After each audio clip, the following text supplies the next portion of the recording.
ಗುರುವೇ ಗುರು ಮಾತೇಶ ಗುರು ಗೋಪಾಲ ಗುರು ಗುರು ಗೋಪಾಲ ಗುರು ವಿಜ್ಞಾನಿ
ದೇವಗುರುವಿನ ಪಾದಾರ್ವೆಗತಿ ಗೋವಿಂದ.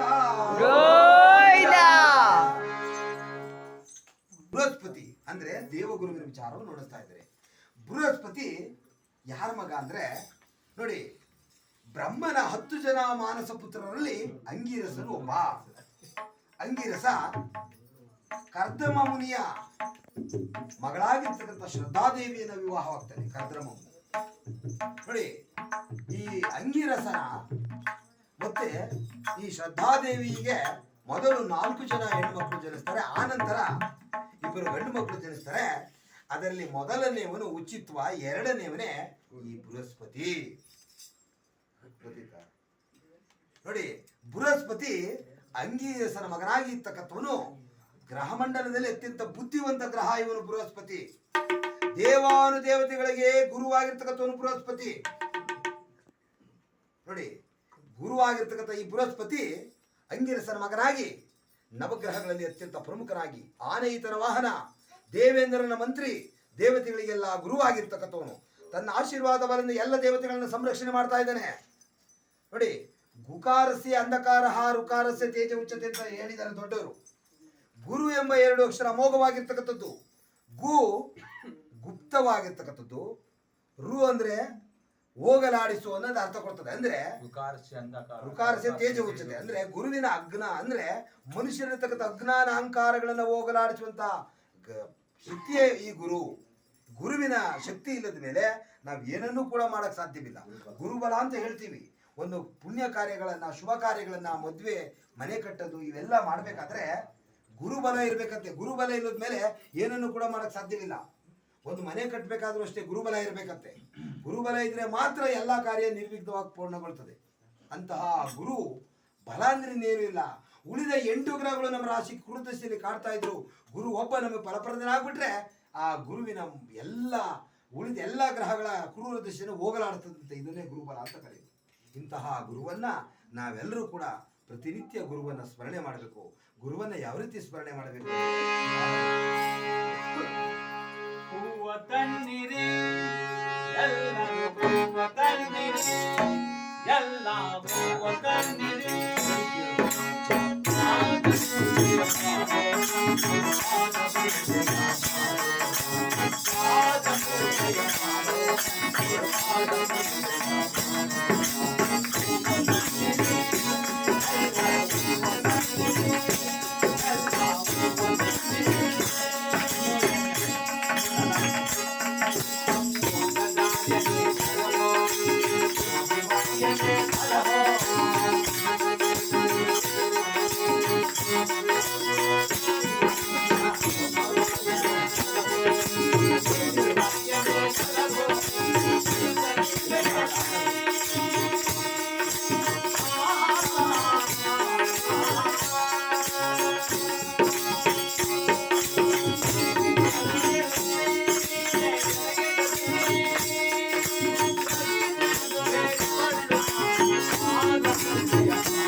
ಗುರುವನ್ನ ನಾವು ಮನಸಾರೆ ಧ್ಯಾನ ಮಾಡಿದಾಗ ಮಾತ್ರ ಗುರು ಬ್ರಹ್ಮ ಗುರು ವಿಷ್ಣು ಗುರು ದೇವೋ ಮಹೇಶ್ವರ ಗುರು ಸಾಕ್ಷಾತ್ ಪರಬ್ರಹ್ಮ ತಸ್ಮೈ ಶ್ರೀ ಗುರುವೇ ನಮಃ.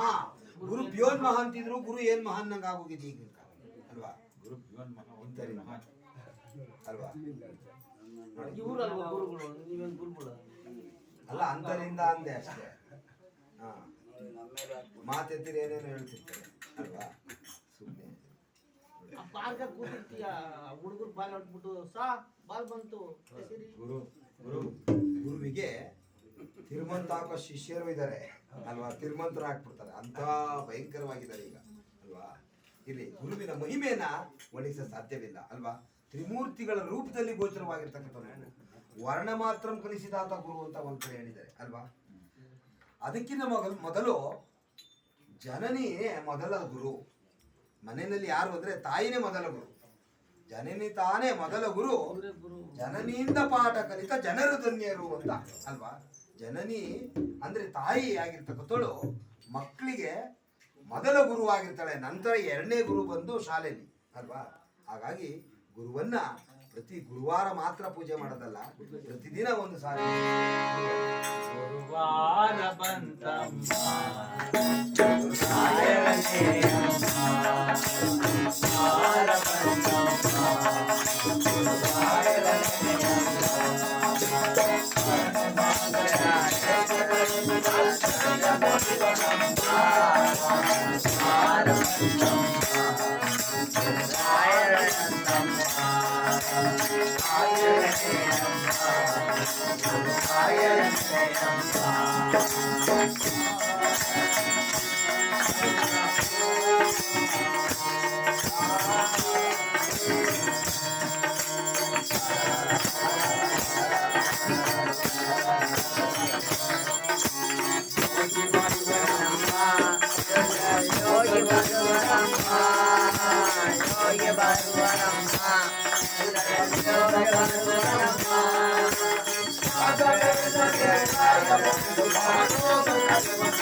ಗುರು ರಾಘವೇಂದ್ರರ ಪಾದಾರವಿಂದ ಗೋವಿಂದ.